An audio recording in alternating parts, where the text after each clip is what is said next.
UN Human Rights Commissioner. I'm joined by Norine MacDonald of the Senlis Council. You spent almost all your time in Afghanistan, down in the south between Kandahar and Lashkar. That point from, let me repeat it, from Louise Arbour, nostalgic for an era where they were safer but considerably less free under the Taliban. Is that true? Well, certainly the report that we've released today raises grave concerns about the return of Taliban and their presence in great parts of southern Afghanistan. They are unchallenged in the border regions, in the desert, some district centers, and they definitely have control of a large part of the road network. What we've seen there is not only this type of physical control of the space, but also increase in their psychological control of the population. We're very concerned with the continuation of the Karzai government's control in the south, and we've called on the NATO countries to really increase their troop presence in the south to assure Karzai's continued control in the south. Now, your warning of a divided state.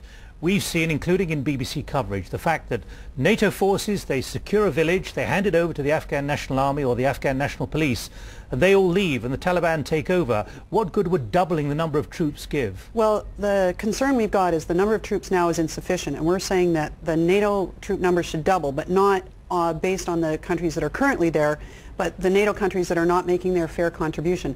That would allow NATO to take and hold the areas of southern Afghanistan that the Taliban are now operating in, and it would mean that it would not be necessary for them to use air cover, which is bombing campaigns, which result in the civilian casualties that Louise Arbour mentioned. But you know what happens there. NATO forces, they take a village, they hand it over to the new security forces of the Afghan National Police and Army, and it's the Afghans who then decide to pull out.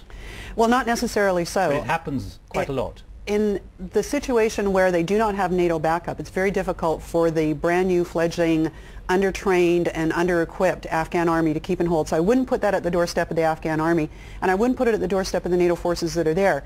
There are NATO countries that voted unanimously to support the Karzai government that have not put troops in the south. They've not put necessary numbers of troops on the ground.